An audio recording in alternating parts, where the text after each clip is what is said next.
ഓം ശാന്തി. 26/1/2026 പ്രഭാതമുരളി മധുബൻ. മധുരമായ കുട്ടികളെ, നിങ്ങൾ പകുതി കൽപ്പം ആരുടെ ഭക്തിയാണോ ചെയ്തത്, അതേ ബാബ സ്വയം നിങ്ങളെ പഠിപ്പിച്ചുകൊണ്ടിരിക്കുകയാണ്.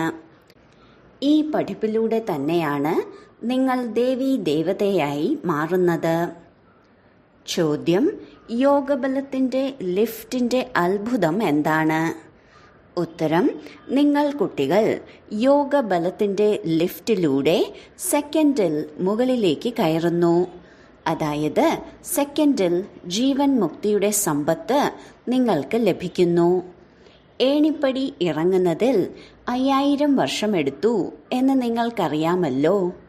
കയറുന്നത് 1 സെക്കൻഡിലും. ഇത് തന്നെയാണ് യോഗബലത്തിന്റെ അത്ഭുതം. ബാബയുടെ ഓർമ്മയിലൂടെ എല്ലാ പാപവും മുറിയുന്നു.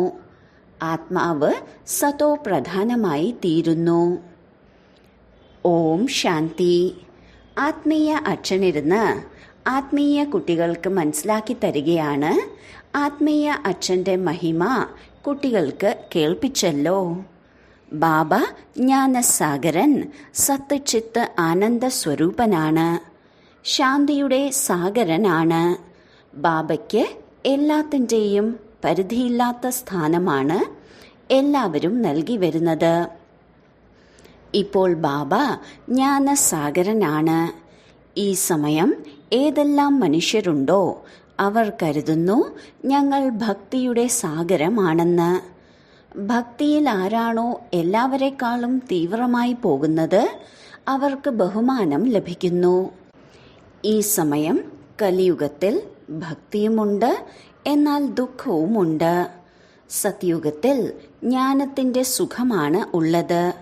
അവിടെ ജ്ഞാനമുണ്ട് എന്നല്ല. ഈ മഹിമ കേവലം ബാബയ്ക്ക് മാത്രമേ ഉള്ളൂ.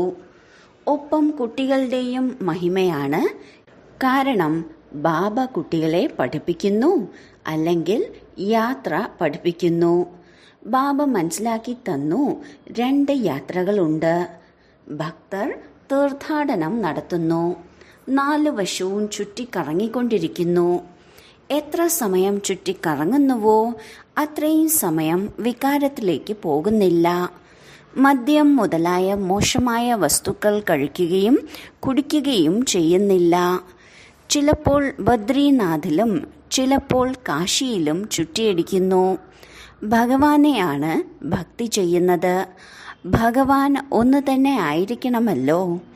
എല്ലാ വശത്തും ചുറ്റിക്കറങ്ങേണ്ടതില്ലല്ലോ. ശിവബാബയുടെ തീർത്ഥസ്ഥാനത്തും ചുറ്റിക്കറങ്ങുന്നുണ്ട്. ഏറ്റവും വലുത് ബനാറസിലെ തീർത്ഥാടനമാണെന്ന് പാടാറുണ്ട്.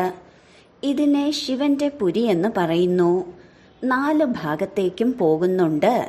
എന്നാൽ ആരുടെ ദർശനമാണോ ചെയ്യാൻ പോകുന്നത്, ആരുടെ ഭക്തിയാണോ ചെയ്യുന്നത്, അവരുടെ ജീവചരിത്രം, അവരുടെ കർത്തവ്യം ഒരാളും അറിയുന്നില്ല.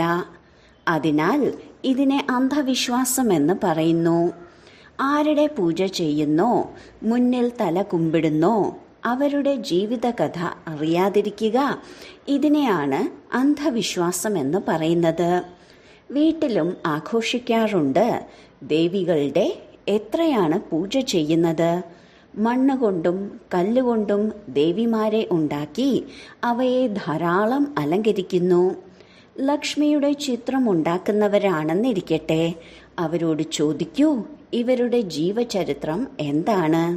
അപ്പോൾ അവർ പറയും സത്യയുഗത്തിലെ മഹാറാണി ആയിരുന്നുവെന്ന്. ത്രേതായുഗത്തിൽ പിന്നീട് സീതയായിരുന്നു. ബാക്കി ഇവർ എത്ര സമയം രാജ്യം ഭരിച്ചിരുന്നു? ലക്ഷ്മി നാരായണന്റെ രാജ്യം എപ്പോൾ മുതൽ എപ്പോൾ വരെ നടന്നിരുന്നു? ഇതാർക്കും അറിയുകയില്ല. മനുഷ്യർ ഭക്തിമാർഗത്തിൽ യാത്രകൾക്ക് പോകാറുണ്ട്. എന്നാൽ ഇതെല്ലാം ഭഗവാനെ ലഭിക്കാനുള്ള ഉപായമാണ്. എന്നാൽ ഭഗവാൻ എവിടെയാണ്? ഭഗവാൻ സർവവ്യാപിയാണ് എന്ന് പറയും. ഇപ്പോൾ നിങ്ങൾക്കറിയാം, പഠിപ്പിലൂടെ നാം ദേവീ ദേവതയായി മാറുന്നു. ബാബ സ്വയം വന്ന് പഠിപ്പിക്കുന്നു. ബാബയെ ലഭിക്കുന്നതിന് വേണ്ടിയാണ് പകുതി കൽപ്പം ഭക്തി മാർഗത്തിലൂടെ നടന്നത്. പറയുന്നു, ബാബ പവിത്രമാക്കി മാറ്റൂ, അങ്ങ് ആരാണ് എന്ന പരിചയവും നൽകൂ. ബാബ മനസ്സിലാക്കി തന്നിട്ടുണ്ട്, നിങ്ങൾ ആത്മാവ് ബിന്ദുവാണ്. ആത്മാവിന് തന്നെയാണ് ഇവിടെ ശരീരം ലഭിച്ചിരിക്കുന്നത്. അതിനാൽ ഇവിടെ കർമ്മം ചെയ്യുന്നു. സത്യയുഗത്തിൽ രാജ്യം ഭരിച്ച് പോയി എന്ന് ദേവതകളെക്കുറിച്ച് പറയാറുണ്ട്. ഗോഡ് ഫാദറാണ് സ്വർഗം സ്ഥാപിച്ചതെന്ന് ക്രിസ്ത്യാനികൾ മനസ്സിലാക്കുന്നു. ഭാരതത്തിൽ സ്വർഗം ഉണ്ടായിരുന്നു. അവരുടെ ബുദ്ധി പിന്നെയും നല്ലതാണ്. ഭാരതവാസികൾ തന്നെയാണ് സത്തോ പ്രധാനമായി മാറുന്നതും പിന്നീട് തമോ പ്രധാനമായും മാറുന്നു. മറ്റുള്ളവർ ഇത്രയും സുഖം അനുഭവിച്ചിട്ടില്ലാത്തത് കാരണം ഇത്രയും ദുഃഖവും അനുഭവിക്കുന്നില്ല. ഇപ്പോൾ അവസാനം വരുന്ന ക്രിസ്ത്യാനികൾ എത്ര സുഖികളാണ്. ആദ്യം ക്രൈസ്റ്റ് വന്നു, പിന്നീട് അവരുടെ ധർമ്മം സ്ഥാപിച്ചു, പിന്നെ വൃദ്ധി പ്രാപിച്ചു. 1 നിന്നും 2, 2 നിന്നും 4, പിന്നീട് അങ്ങനെ വൃദ്ധി ഉണ്ടായിക്കൊണ്ടേയിരുന്നു. ഇപ്പോൾ നോക്കൂ, ക്രിസ്ത്യൻസിൻ്റെ വൃക്ഷം എത്ര വലുതായിരിക്കുന്നു. അടിത്തറ ദേവീ ദേവതാ കുലമാണ്. അത് വീണ്ടും ഈ സമയം സ്ഥാപിച്ചുകൊണ്ടിരിക്കുകയാണ്. ആദ്യം ഒരു ബ്രഹ്മാവ്, പിന്നീട് ബ്രാഹ്മണർ, ദത്തെടുത്ത സന്താനങ്ങൾ വൃദ്ധി പ്രാപിച്ചുകൊണ്ടിരിക്കുന്നു.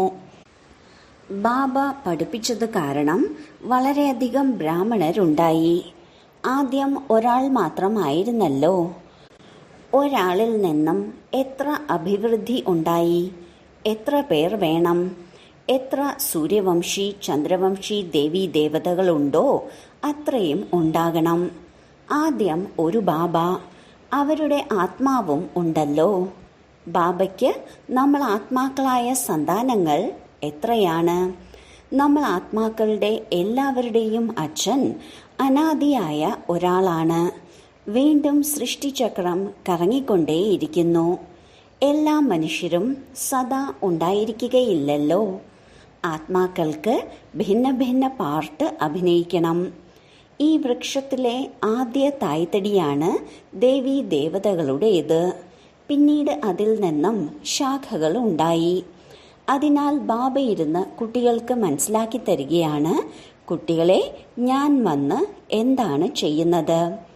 ആത്മാവിൽ തന്നെയാണ് ധാരണ ഉണ്ടാകുന്നത്. ബാബ കേൾപ്പിക്കുകയാണ്, ഞാൻ എങ്ങനെയാണ് വന്നത് എന്ന്. നിങ്ങൾ കുട്ടികളെല്ലാവരും എപ്പോൾ പതീതമായി മാറിയോ അപ്പോഴാണ് ഓർമ്മിക്കുന്നത്. സത്യത്രേതായുഗത്തിൽ നിങ്ങൾ സുഖികളായിരുന്നു. അതിനാൽ നിങ്ങൾ ഓർമ്മിച്ചിട്ടുണ്ടായിരുന്നില്ല. ദ്വാപരത്തിന് ശേഷം എപ്പോഴാണോ കൂടുതൽ ദുഃഖമുണ്ടാകാൻ ആരംഭിച്ചത് അപ്പോൾ വിളിക്കുന്നു, അല്ലയോ പരംപിത പരമാത്മാവായ ബാബ. അതേ കുട്ടികളെ, ഞാൻ കേട്ടു. നിങ്ങൾക്ക് എന്താണ് വേണ്ടത്? ബാബ, വന്ന പതീതരെ പാവനമാക്കി മാറ്റൂ. ബാബ, ഞങ്ങൾ വളരെയധികം ദുഃഖികളും പതീതവുമാണ്. ഞങ്ങളെ വന്ന് പാവനമാക്കൂ, കൃപ കാണിക്കൂ, ആശീർവദിക്കൂ. നിങ്ങളാണ് എന്നെ വിളിച്ചത്. ബാബ, വന്ന് പതീതരെ പാവനമാക്കി മാറ്റൂ. സത്യയുഗത്തെയാണ് പാവനമെന്ന് പറയുന്നത്. ഇതും സ്വയം ബാബ വന്ന് മനസ്സിലാക്കി തരുന്നു. ഡ്രാമ പ്ലാൻ അനുസരിച്ച് എപ്പോൾ സംഗമയുഗം ഉണ്ടാകുന്നുവോ, സൃഷ്ടി പഴയതാകുന്നുവോ, അപ്പോൾ ഞാൻ വരും. നിങ്ങൾ മനസ്സിലാക്കുന്നു, സന്യാസിമാരും 2 പ്രകാരത്തിലുണ്ട്. അവർ വീടുപേക്ഷിച്ച് കാട്ടിൽ ചെന്നിരിക്കുന്നു. ഗുരുക്കളുടെ അനുയായികളായി മാറുന്നു. ഗോപീചന്ദ് രാജാവിൻ്റെ ഒരു കഥയും കേൾപ്പിച്ചിട്ടുണ്ടല്ലോ. അവർ ചോദിച്ചു, നിങ്ങൾ വീടും കുടുംബവും ഉപേക്ഷിക്കുന്നത് എന്തിനാണ്? എവിടേക്കാണ് പോകുന്നത്? ശാസ്ത്രങ്ങളിൽ വളരെയധികം കഥകളുണ്ട്. ഇപ്പോൾ നിങ്ങൾ BK രാജാക്കന്മാർക്ക് പോലും പോയി ജ്ഞാനവും യോഗവും പഠിപ്പിക്കുന്നുണ്ട്. ഒരു അഷ്ടാവക്ര ഗീതയുമുണ്ട്. അതിൽ കാണിക്കുന്നതിതാണ്. രാജാവിന് വിരക്തി വന്നു. പിന്നെ പറഞ്ഞു, എനിക്ക് പരമാത്മാവിൽ ലയിക്കണം. വിളംബരം പുറപ്പെടുവിച്ചു. ഇത് അതേ സമയമാണ് ബാബയുമായി മിലനം ആഘോഷിക്കുന്നതിന് വേണ്ടി. നിങ്ങളും രാജാക്കന്മാർക്ക് പോയി ജ്ഞാനം നൽകുന്നുണ്ടല്ലോ. എങ്ങനെയാണോ നിങ്ങൾക്ക് ബാബയെ ലഭിച്ചത്, അതുപോലെ മറ്റുള്ളവർക്കും ലഭിക്കുന്നതിനുള്ള പരിശ്രമം ചെയ്യണം. നിങ്ങൾ പറയുന്നുണ്ട്, ഞങ്ങൾ നിങ്ങളെ സ്വർഗത്തിൻ്റെ അധികാരിയാക്കി മാറ്റാം, മുക്തി ജീവൻ മുക്തി നൽകാം. പിന്നീട് അവരോട് പറയൂ, ശിവബാബയെ ഓർമ്മിക്കൂ, മറ്റാരെയുമല്ല. നിങ്ങളുടെ അടുത്തും ആരംഭത്തിൽ പരസ്പരം നോക്കിയിരിക്കെ ധ്യാനത്തിലേക്ക് പോകുമായിരുന്നു. വളരെ അത്ഭുതം തോന്നുമായിരുന്നു. ബ്രഹ്മബാബയിൽ ശിവബാബയുണ്ടായിരുന്നല്ലോ. അതിനാൽ ബാബ അത്ഭുതം കാണിക്കുമായിരുന്നു. എല്ലാവരുടെയും ഓർമ്മയാകുന്ന ചരടിനെ ആകർഷിക്കുമായിരുന്നു. ബാബ് ദാദ ഒരുമിച്ചുണ്ടായിരുന്നല്ലോ. ഇത് ശ്മശാനമായി മാറിയിരിക്കുകയാണ്. എല്ലാവരും ബാബയുടെ ഓർമ്മയിൽ ഉറങ്ങൂ. എല്ലാവരും ധ്യാനത്തിൽ പോകുമായിരുന്നു. ഇതെല്ലാം ശിവബാബയുടെ സൂത്രമായിരുന്നു. ഇതിനെ പിന്നീട് പലരും മന്ത്രവിദ്യയാണെന്ന് കരുതി. ഇതായിരുന്നു ശിവബാബയുടെ കളി. ബാബ ഇന്ദ്രജാലക്കാരനും വ്യാപാരിയും രത്നാകരനുമാണല്ലോ. അലക്കുകാരനും സ്വർണപ്പണിക്കാരനും വക്കീലുമാണ്. എല്ലാവരെയും രാവണന്റെ ജയിലിൽ നിന്ന് മോചിപ്പിക്കുന്നു. ബാബയെ തന്നെയാണ് എല്ലാവരും വിളിക്കുന്നത്.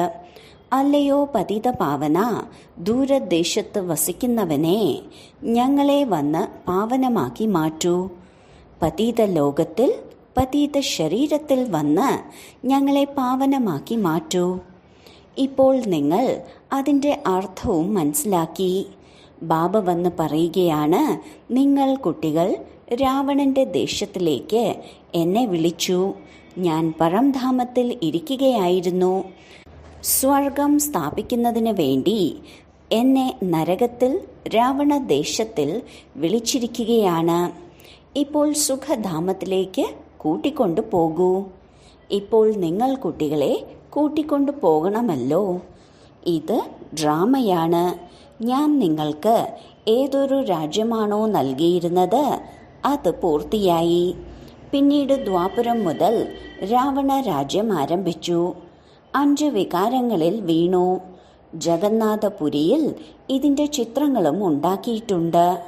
ആദ്യ നമ്പറിൽ ആരെല്ലാം ഉണ്ടായിരുന്നോ അവർ പിന്നീട് 84 ജന്മങ്ങളെടുത്ത് ഇപ്പോൾ അവസാനം എത്തിയിരിക്കുകയാണ്.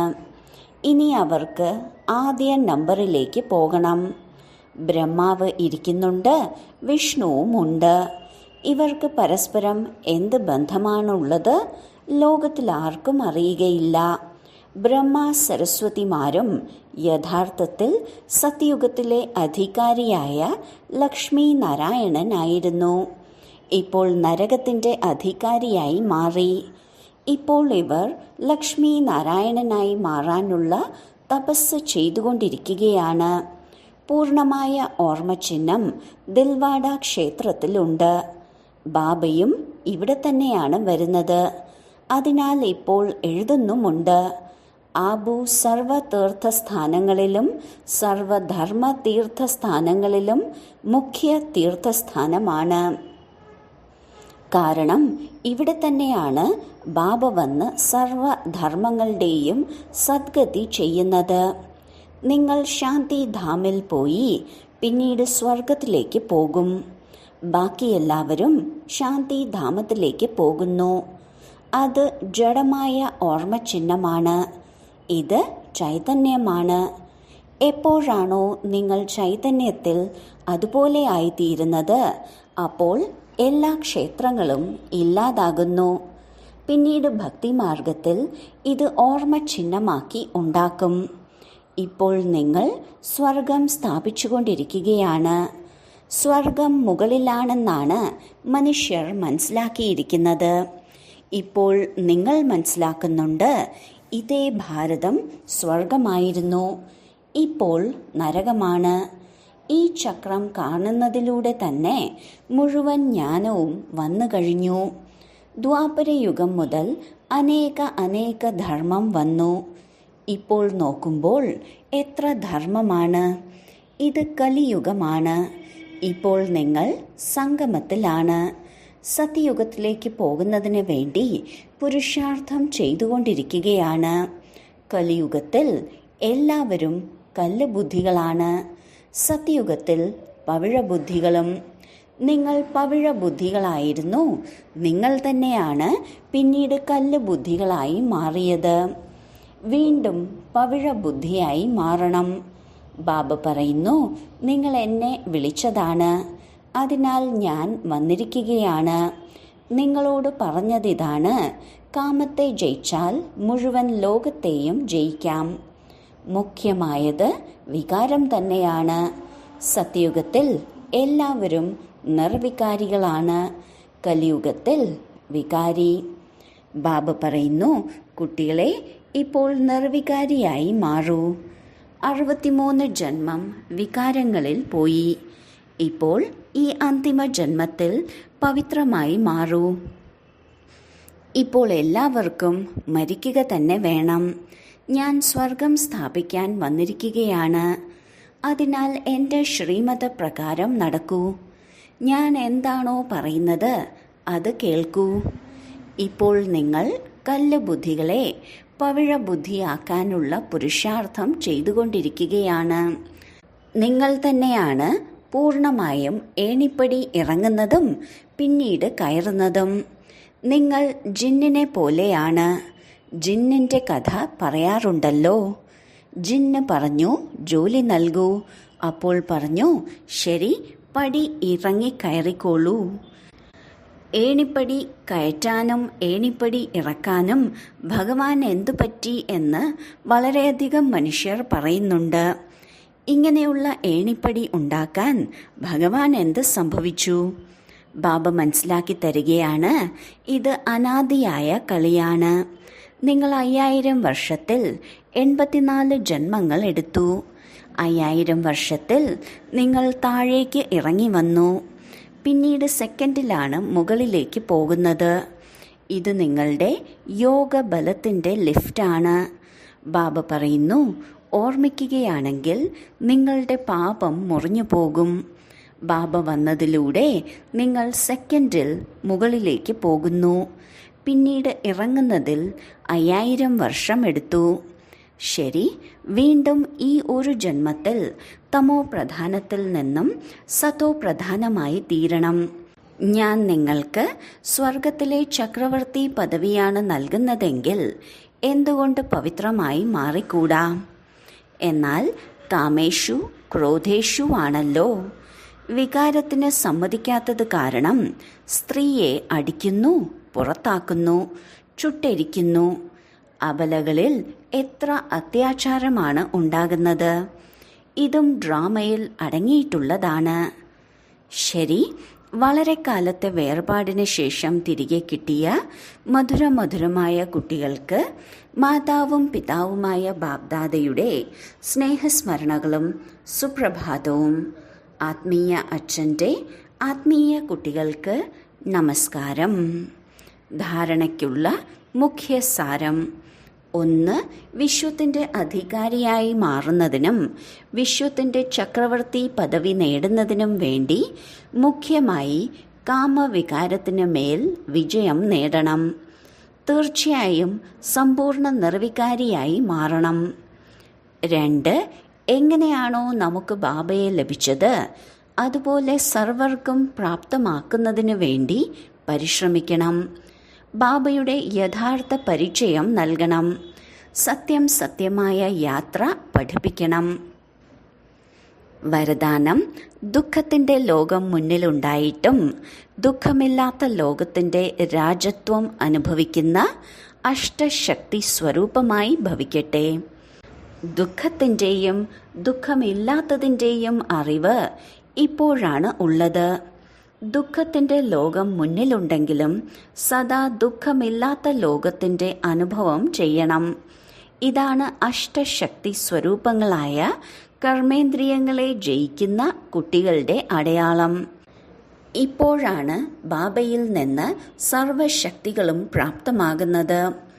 ഏതെങ്കിലും സംഘദോഷത്തിലോ അല്ലെങ്കിൽ ഏതെങ്കിലും കർമ്മേന്ദ്രിയങ്ങൾക്ക് വശപ്പെട്ട് തൻ്റെ ശക്തി നഷ്ടമാക്കിയാൽ ദുഃഖമില്ലാത്ത ലോകത്തിൻ്റെ ലഹരിയും സന്തോഷവും പ്രാപ്തമായത് സ്വതവേ നഷ്ടമാകും. ദുഃഖമില്ലാത്ത ലോകത്തിലെ ചക്രവർത്തി ദരിദ്രനാകും. സ്ലോഗൻ: ദൃഢതയുടെ ശക്തി സദാ കൂടെയുണ്ടെങ്കിൽ സഫലത നിങ്ങളുടെ കഴുത്തിലെ മാലയാണ്. അവ്യക്ത സൂചന: ഈ അവ്യക്ത മാസത്തിൽ ബന്ധനമുക്തമായിരുന്ന് ജീവൻ മുക്ത സ്ഥിതിയുടെ അനുഭവം ചെയ്യൂ. നിങ്ങളുടെ സങ്കല്പങ്ങളുടെ കൊടുങ്കാറ്റുകളോ ഏതെങ്കിലും സംബന്ധത്തിലൂടെയോ പ്രകൃതിയിലൂടെയോ പ്രശ്നങ്ങളിലൂടെയോ കൊടുങ്കാറ്റുകളോ വിഘ്നങ്ങളോ വരികയാണെങ്കിൽ അവയിൽ നിന്ന് മുക്തമാകുന്നതിനായി യോഗയുക്തവും യുക്തിയുക്തവുമാകൂ. എപ്പോൾ വരെ യോഗയുക്തമാകുന്നില്ലയോ അപ്പോൾ വരെ വിഘ്നങ്ങൾ നിറഞ്ഞവരാണ്. ഓം ശാന്തി.